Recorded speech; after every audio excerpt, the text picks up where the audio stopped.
Roland and Mark Passwaters here for AggieYell.com. A&M last home game here at Kyle Field. They got the victory over South Carolina, 30-6. Saw a lot of improvement tonight. Jimbo Fisher was pleased with the defense and how they practiced this week. What did you assess from the game and notice? I think it's appropriate that this was the 20th anniversary of the bonfire game because they came out, ran the football very effectively, kind of looked like a harkening back to the Gulf Coast offense under RC, and they played dominant defense. And those are two very positive steps for this team. You know, they need to be balanced. They've got to be tough defensively. They did both of those things tonight. They've been doing both of those things for the better part of a month. You know, there was a question whether or not this team was improving or if it was just the level of competition that they were playing against. South Carolina was beat up, but they have a lot of talent on that offense, or on their defensive front, and A&M just wore them down, beat them up, and ended up blowing them out. And I think that, you know, if you're an Aggie, there's a lot of things that are positive that you can take away from this. Obviously going to hit the road and play two tough teams, Georgia and LSU. So after a game like this tonight, is there more confidence going into those two games? I would think so, because you did something that's absolutely vital if you're going to beat a team like Georgia. And that is you ran the football. Okay, make it two things. You ran the football, you stopped the run. And with Georgia, those are the two key elements, because UGA has one of the top rush defenses in the country. They like to make teams one-dimensional. A&M is going to have to avoid that if they're going to win that game. And they want to run the ball. Jake Fromm's a very good quarterback. You know, you make the argument he's a great quarterback. But that offense starts with Swift and the running game. And if A&M can go in there and hold their own, and I don't think they're going to stop Georgia to 35 yards, and that's basically what South Carolina had, because you have 10 yards from the punter, which is insane.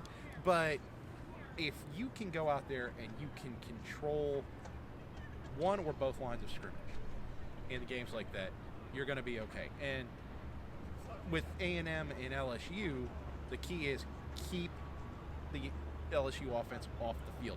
A&M had the ball tonight for nearly 42 minutes.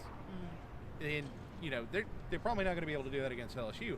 But if you can sit there and you can run the football, you can control the clock, you can minimize what Joe Burrow does, you can have success.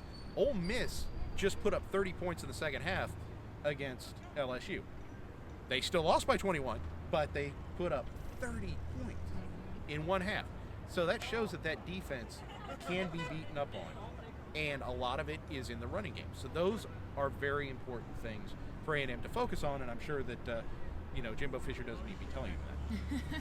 Yeah, speaking of LSU Alabama, that was the high-scoring LSU Alabama game I think I've seen, which goes to show that this LSU defense can be scored on. When you look at that game, obviously LSU is going to be coming out for blood.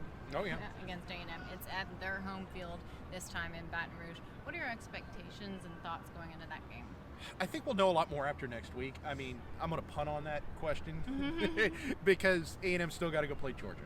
And if they go out there and they put up a good performance against Georgia, possibly beat the Bulldogs, A&M is going to come in extremely confident. LSU has every reason to be extremely confident. But the styles, the contrasts between the two teams are pretty big. A&M is going to sit there and try to pound on you. LSU wants to go out and throw the ball. Now, everybody's going to focus on 35 yards rushing for South Carolina tonight. That's very true. But Ryan Helinski was 17 of 41. That is just horrible. I mean, he is a true freshman, but the fact of the matter is, A&M only got one sack, but they probably knocked him down 15 times. LSU's problem on offense, if there is a problem on offense, is their offensive line will give up sacks and give up hits. And we saw tonight that Helinski got extremely rattled. You know, he was missing badly from probably, the middle of the second quarter on. You're not going to do that to Burrow, but if you can get him a little rattled at some point, you can get a couple of 3-and-outs there, and then you can start grinding away with the running game. Then that's the formula for how A&M can stay in the ball game and win it. Kind of switching things around a little bit about how A&M is to win a ball game. The offensive line for A&M, are they giving Kellen Mond more time? Are they protecting him better? How have you seen them improve?